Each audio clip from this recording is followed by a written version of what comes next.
నమస్తే. మనము విద్యారణ్య స్వామి వారు రాసినటువంటి వేదాంత పంచదశ మాట్లాడుకుంటున్నాము. అందులో ఆయన చెప్పుకున్నాం కదా! ఆయన 3 చాప్టర్స్, ఒక్కొక్క దాంట్లో 5, 5 రాశారు. ఫస్ట్‌దేమో సత్తుకి సంబంధించింది, రెండేమో చిత్తుకు సంబంధించింది, మూడోదేమో ఆనందానికి సంబంధించింది. ఆయన చెప్పింది ఏంటి? ఈయన చెప్పిందంతా కూడా వేదాంతానికి అద్వైత తత్వం చెప్పారు. అంటే భగవంతుడికి ఒక నామం, రూపం ఏమీ లేదు. అదొక తత్వము. కాకపోతే ఏంటి? ఆ తత్వము అనేది ఆయన మాయావి, అంటే ఆయనకు ఆ శక్తి ఉన్న ఒక తత్వము. అది మాయను పట్టుకొని సృష్టిగా వ్యక్తం అవుతున్నట్టు కనపడుతున్నది. దానికి కారణం కూడా ఏమంటాడు? చివరికి ఇవన్నీ ఏమీ లేవు, కానీ అది నువ్వు ఇంకా ఉన్నాయి అనేటువంటి భ్రమలో ఇంకా బతుకుతున్నావు కాబట్టి నీకు అది ఉన్నట్టు చూపిస్తున్నాము. కాకపోతే నువ్వు అట్లా నువ్వే దైవత్వాన్ని అనే విషయాన్ని కూడా నువ్వు గ్రహించుకోవచ్చు. నిద్రలో నువ్వు సాక్షిగానే ఉన్నావు. అలా అంటే ఏంటి? ఆ భగవతత్వం నేను అనేటువంటి భావం లేకపోతే నువ్వెప్పటికీ కాలేవు.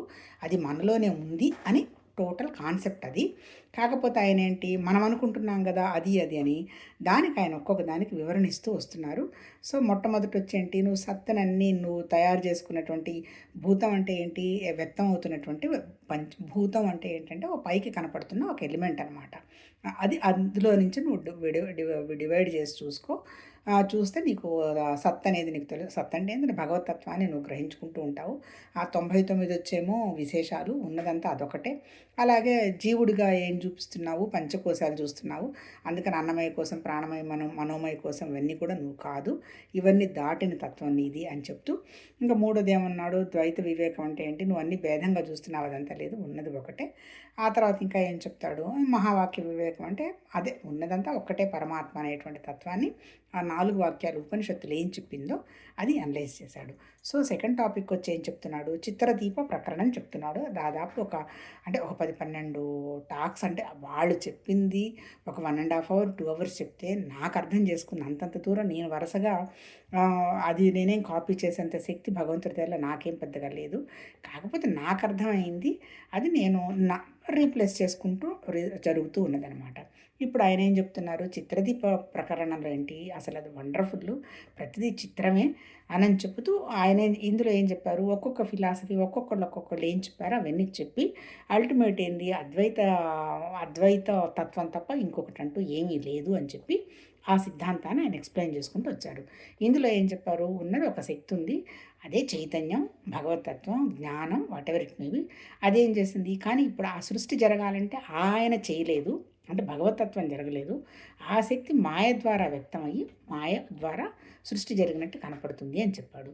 దానికి ఏం చెప్పాడు? మాయకి ఏంటి? మాయకు వచ్చి నిన్నేం చెప్పారు? 3 గుణాలు అని చెప్పారు. సత్వతమో రజో గుణాలు అన్నారు.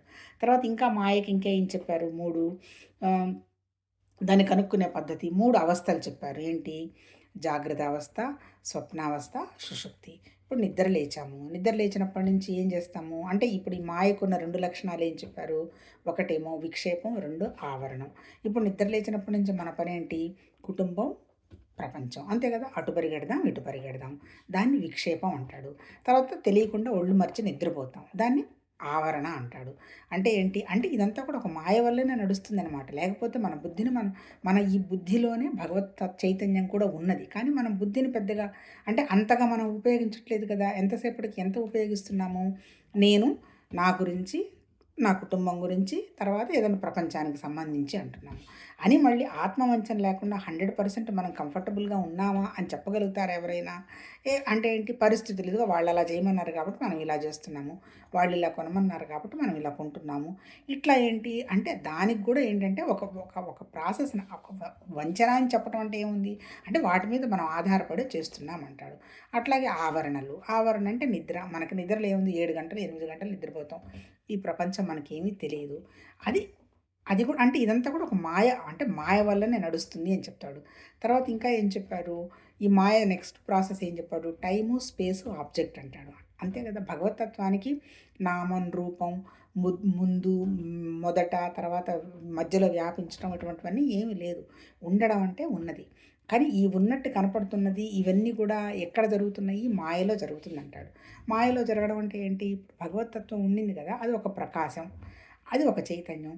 అది ఒక షాడో లాగా వ్యక్తమైంది అంటాడు. అంటే అంతే కదా, ఒక కాంతి ఉంటే పక్కన ఛాయ కనపడుతుంది కదా, ఆ వచ్చింది కదా, ఈ ఛాయ ఎక్కడికి వచ్చింది, వస్తుంది అని అనుకున్న ఈ ఛాయ కాలంలోకి వచ్చేసింది. ఆ ఛాయ వచ్చినప్పటి నుంచే టైం మొదలైంది. దాన్ని టైం అంటాడు. ఎక్కడికొచ్చి పడ్డది ఛాయ అనేది? స్పేస్‌లో వచ్చి పడ్డది. ఎలా పడింది? ఒక ఆబ్జెక్ట్ రూపంలో పడింది. అంతే కదా! దానికి ఆయన ఏం చెప్తాడంటే, మీరు ప్రపంచానికి సంబంధించో, సూర్యుడి గురించో, చంద్రుడి గురించో ఈ సోది, ఈ డిస్కషను, ఈ సైన్స్ ఇదంతా ఎందుకు? ముందు అసలు నీ గురించే నువ్వు తెలుసుకో అయ్యా. ఒక చిన్న కణంలాగా ఏర్పడ్డటువంటి శరీరంలోకి చైతన్యం ఎట్లా వచ్చింది? కాళ్ళు, చేతులు ఎలా కదిలిచ్చాయి? మళ్ళీ భూమి మీద పడింది. భూమి మీద పడిన తర్వాత మళ్ళీ ఇది ఎక్స్‌పాండ్ అయింది. మళ్ళీ రకరకాల వేషాలన్నీ వేసింది. అంతే కదా! బాల్యం ఒక వేషం, యవ్వనం ఒక వేషం, తర్వాత మిడిల్ ఏజ్ ఒక వేషము, తర్వాత వృద్ధాప్యం ఒక వేషము.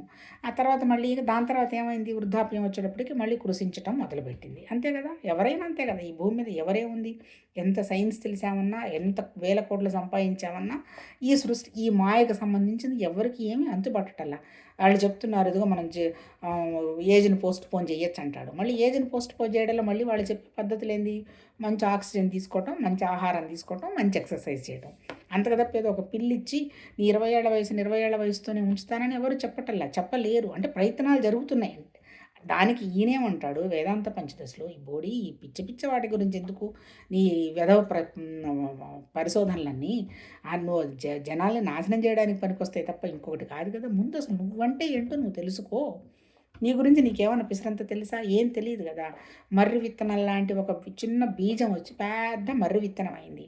అందుకని అసలు మూలం ఏందో కనుక్కో. అంత బుడ్డ విత్తనం ఇంతగా డెవలప్ అవ్వడానికి కారణం ఏంటి అని నువ్వు కనుక్కో. నువ్వు దాని మీద ప్రయత్నం చెయ్యి. ఇదంతా ఒక మాయ. ఆ తర్వాత ఇంకోటి మళ్ళీ ఇందులో ఆ మహానుభావుడు ఇంకా ఏం చెప్తాడు? ఈ వై హౌ క్వశ్చన్స్ మానేసేయి. నీకు కాదు కదా, ఎవ్వరికీ ఇది ఏం విషయం తెలీదు. మూవ్ ఆన్ అవుతూ ఉండాలంటాడు. ఇప్పుడు పిల్లలు అంటుంటారు కదా, మూవ్ ఆన్ అవ్వాలి, మూవ్ ఆన్ అవ్వాలని. మూవ్ ఆన్ అవడం అంటే ఏంటి? ఇదంతా కూడా ఒక చిన్న ఏదో పదం వాడారు. ఇదొకంతా కూడా ఒక గారడి. అంతే కదా! ఇప్పుడు మనమే చూస్తుంటాం కదా, కొన్నాళ్ళు ఎందుకు అద్భుతమైన స్నేహంగా ఉంటారో తెలీదు. ఏమి చిన్న మనసు తేడా వచ్చిందంటే ఆ మనుషులు చెడ్డగా అయిపోతారు. అంటే మనకే చాలా ఆశ్చర్యంగా ఉంటుంది. అంటే ఈ నిన్న చెప్పుకున్నాం కదా, ఇంటలెక్చువల్స్‌కి ఆశ్చర్యం. ఆ తర్వాత ఏమి తెలియని మామూలు వాళ్ళకేమో దాన్నేమంటారు, అయోమయం. తర్వాత మూడో వాళ్ళున్నారు, కొంచెం భగవతత్వం వాటికి ప్రాసెస్ చేసే వాళ్ళకి ఏమంటాడు, ఇదంతా కూడా తమాషగా అనిపిస్తుంది. అంటే తుచ్చం అనే పదం వాడారు కానీ మనం తుచ్చం అంటే చెడ్డ పదం అనుకుంటాం కదా.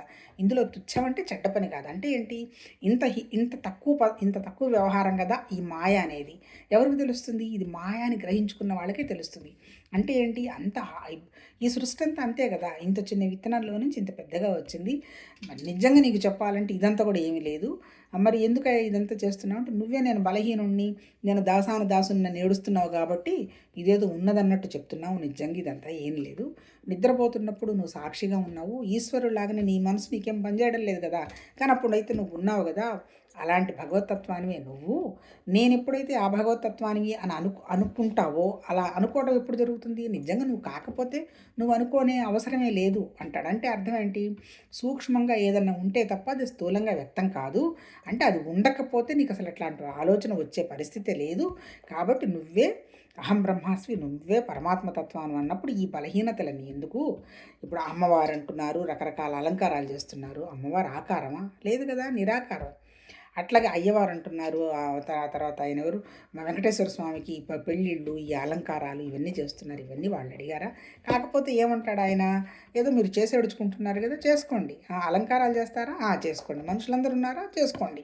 అంటే ఏంటి? నువ్వు ఏమనుకుంటే నీకు నేను అట్లా కనిపిస్తానయ్యా, అంతకంటే నాకు ఇవన్నీ ఏమీ లేవు.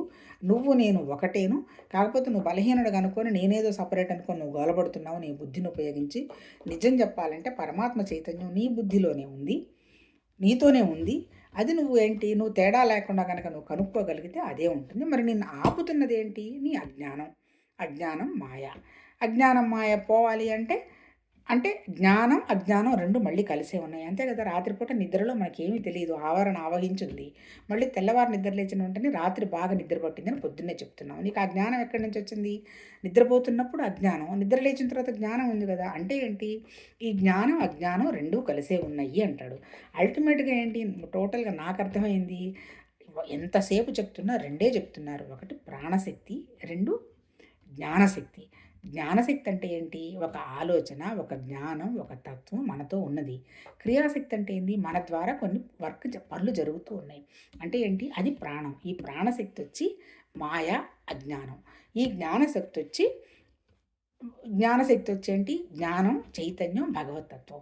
అందుకని ఈ జ్ఞానాన్ని, చైతన్యాన్ని గనక పద్ధతిగా గనక వాడుకుంటూ మాయను నువ్వు పట్టుకోగలిగావంటే లైఫ్ ఈజ్ బ్యూటిఫుల్ అంటారు. మళ్ళీ ఇక్కడ మన శరీరంలో మాయ ఏంటి? మన మనస్సే. మనం అన్నీ నడుస్తున్నాయి అంతా దేంతో నడుస్తున్నాయి? మన ఆలోచనతో నడుస్తున్నాయి. అసలు ఆలోచనలు ఎక్కడి నుంచి వస్తున్నాయి? లోపల మనం తయారు చేసి పెట్టుకున్న మన జ్ఞాపకాలు, మన మెమరీ. అంతే కదా! ఇప్పుడు మనమేంటి మనకు ఆ మెమరీ ఇదిగో నువ్వు ఇదే తీసుకోవాలమ్మా, ఇలా ఉండాలి అని వచ్చిందనుకో, ఎందువల్ల నాకు దీని మీద వ్యామోహం వస్తోంది అని గనక నువ్వు గ్రహిస్తే అది నీ మెమరీ అని నీకు గ్రహిస్తావు. మెమరీ అని ఎప్పుడైతే నీకు గ్రహించావో, ఓహో! ఇదంతా మనసు చేస్తున్న జిమ్మిక్ అని కనుక్కుంటావు. అంటే అల్టిమేట్ ఏంటి? అక్కడ, ఇక్కడ ఉన్నదంతా ఒకటే. కాకపోతే ఏంది? మనం ఒక చిన్న బీజంలాగా, ఒక విత్తనంలాగా మన శరీరం కూడా వచ్చింది. అది ఇలా ఎక్స్పాండ్ అయింది. కాకపోతే మన బుద్ధిని ఉపయోగించుకొని మనం కూడా ఉన్నదంతా ఒకటే. అదే భగవతత్వం మనలోనే ఉంది. ఈ జరుగుతున్నదంతా ఇదొక నాటకం, ఇదొక మాయ అని ప్రతిదీ కూడా అంటే ఏంటి? వై హౌ క్వెషన్ లేకుండా. అంతే కదా! ఇప్పుడు మనం చూడండి, తెల్లవారి నిద్ర లేచినప్పటి నుంచి నిన్న ఒకటి ఇష్టంగా తింటాము. అదే వంట ఈరోజు చేస్తే నిన్న టేస్ట్ రాదు. మారిపోతుంటుంది ప్రకృతిలో. మరి నిన్న వేసిన ఇంగ్రీడియంట్స్ అన్నీ వేస్తాంగా. ఇంతకంటే ప్రేమగా చేసి అందరికి బాగా పెట్టాలని కూడా చేస్తాం కదా! అది మన వల్ల కాదు. ఆ తర్వాత వీడికి పిల్లలే పుట్టరయ్యా, వీళ్ళ గోల అయిపోయింది, వీళ్ళకి అన్ని టెస్ట్‌లలో డిఫరెన్స్ వచ్చాయంటే వాళ్ళకి బోలెడు మంది పిల్లలు పుడతారు. వీళ్ళు పర్ఫెక్ట్ ఉన్నారు, వీళ్ళకి ఏ హెల్త్ ప్రాబ్లమ్ లేదు అంటే వాళ్ళకి పిల్లలు పుట్టరు. అంటే ఏంటి? ఇదంతా ఏంటి? వై హౌ తెలీదు. ఏమి బీజాలు ఏంటి అనేది తెలీదు. రెండైతే ఉన్నాయి. ఒకటి భగవతత్వం, 2 ఈ ఈ మాయావి. కానీ సృష్టి అంతా ఎవరు చేశారు? నిజంగా భగవతత్వం గనక చేసుంటే అది వాస్తవంగా ఉండేది. ఆయనేం చేయలే. కదలకుండా మెదలకుండా కూర్చున్నాడు. ఆ శక్తిని ఈ మాయాశక్తి పట్టుకొని సృష్టించి జరిగిందనమాట. అంటే ప్రకృతి అనమాట. ప్రకృతి, గుణాలు, అవస్థాత్రయము, టైమ్ స్పేస్ ఆబ్జెక్టు ఇదంతా కూడా మాయ కిందకే వచ్చేస్తాయి. అందుకని ఏంటి? ఇదంతా మాయ అనేటువంటి విషయం మనకి ఎప్పుడైతే అవగాహన అందుతుందో, ఆ జ్ఞానం మనం ఎప్పుడైతే సంపాదించుకుంటామో, ఇప్పుడు మన భౌతికంగా మనం చేయాల్సింది ఏంది? మన మనసు మీద మనం పట్టు సంపాదించాలి. మన మనసు మీద మనం పట్టు ఇవన్నీ జిమ్మిక్స్ చేస్తున్నాయి, జాగ్రత్త, నోరు మూసుకో, ఇవన్నీ అవసరం లేదు అనే విధంగా కనుక మనం కనుక్కోగలిగితే మనము మనము మన బుద్ధిని ఉపయోగిస్తాము. చివరికి అంతా ఒకటే తత్వం, నేను ఆయన ఒకటే అనేటువంటి విషయానికి మనం రావడానికి జరుగుతుంది అని ఈరోజు చెప్పడం జరిగింది. మరి ఇది ఇంకా కంటిన్యూ చేస్తున్నారు. ఇంకా ఏం మాట్లాడతారో రేపు చూద్దాం. నమస్తే.